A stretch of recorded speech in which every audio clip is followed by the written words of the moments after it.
Angel TV na ya show so entokwa anase ejato ho ye de nsuo na ekodum na sofu a ehie mu ho na patapaa eka ho wow ensem a course de ye di kan akadada na update a ye di akire na kwintwa makwakofa e de aba eba beso patapaa nkomodi die na one na ya ase na opa kire na ya ase se eye na eyireli abroni a okofa no ba ye be wale ne kras a ono wan ye line ni enyina ye nim se obema de opoba o na akoye line ebre to ne ma chi se obebre patapaa se de bida we de ye li ankasa ene de connection links ne na mase wa hu sa bra tuntu na wa ye ni tin wasen half no wo bo show ni wi am friend mami patapaa na eka o silia na ye line onu wa mie na no ansilia pe mepi akokodu enti onu on pese obekasa afa eye na ware won enti na oganti interview ebisa no about na ware se won pese obekasa because aware no e wo court nsem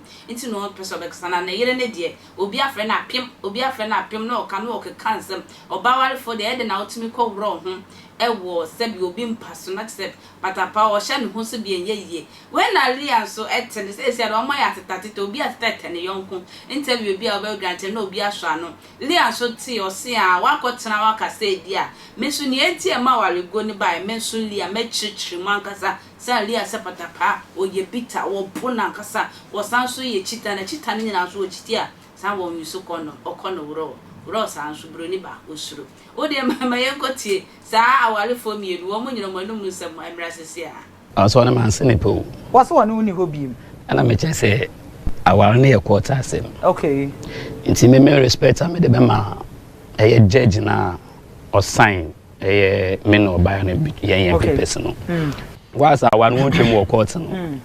Me ntumi mba na me kan chu bi say but no am no grant any problem I ain't gonna for you once will be from a miss me person make us about me no issue okay so of respect and person me dem judge no okay mo share videos on dan produce so in the gross okay mo share videos about just the last 2 weeks okay o san airport mo bisa say no share ring na it is a respect na yen painful na judges na wo Ghana ha no sa respect na say dem no sa game Papa woni waja inti den respect bi na wo nipa no so woni waja ade na won to ho ase ayo na oni mbeja yo wona ani na jayi court won na say court inti mi nka hwe mu mi enu motem ho ase no ano nipa no so woni waja inti na biem etia so to ho ase na mo twetwam na che se obi afa ne da bio na me kan nti ase ono nam no wa atwa microphone na say ye jai na bibia ekosan opa me kan che ne say se me na me yo bite so na na makoda mpodua so abla yen kase wo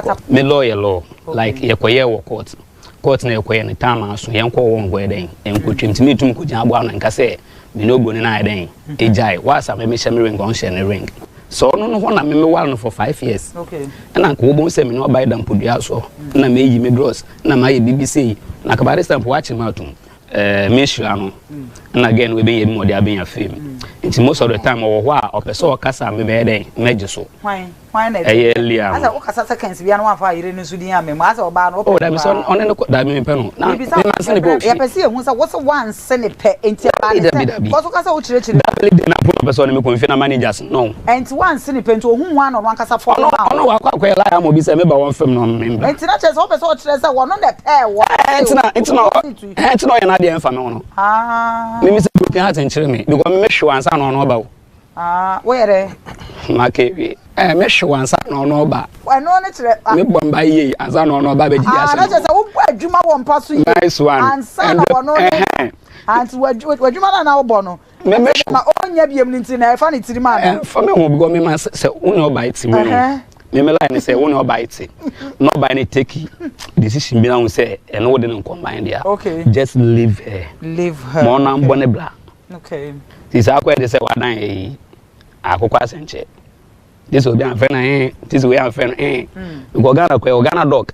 Na e wo Germany Cheated. Okay. One man wo share the same dog. Okay. It's like you telling a man that otherwise he has to cut his penis off.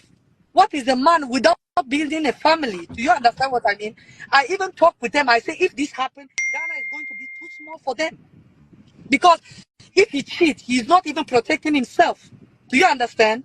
Yeah, but he used his hand on you. Jealousy. jealous like here in there out because what I cry alone. The beating I get is me that collect it to nobody.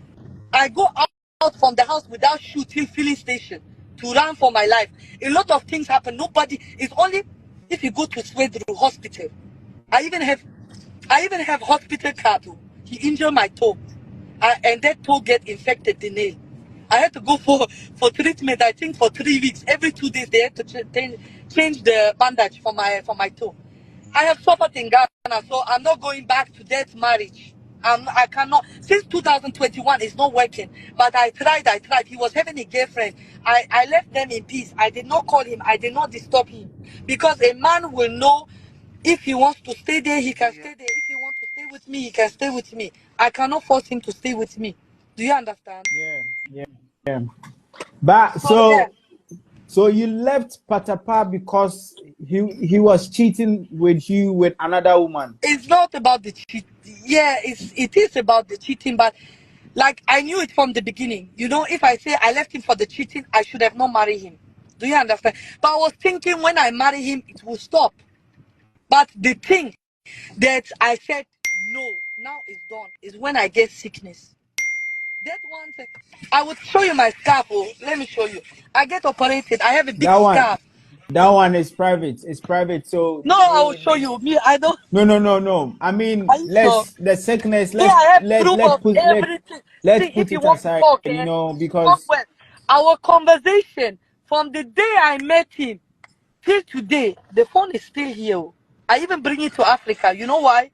Because in case I give the interview or anybody, I bring everything out because I don't like how he's trying to spoil my name. I've been quiet. Many people in Germany said, Leah, we know it's not true because we are the ones seeing you in Germany. You suffer. I go to hospital. I could not work for 7 months. I work as a nurse. I was not allowed to carry heavy stuff for 7 months. I did not get paid. He did not even ask me, Leah, how do you pay your bills? right now, And I have to say, he can we was still stop? sucking money Hello. from me. Even though I was not working, he was still trying to suck money from me. So now I am the bad person. I can say better.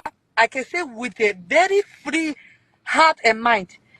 And I can swear to it. I have never slept in my whole life with anybody in Ghana.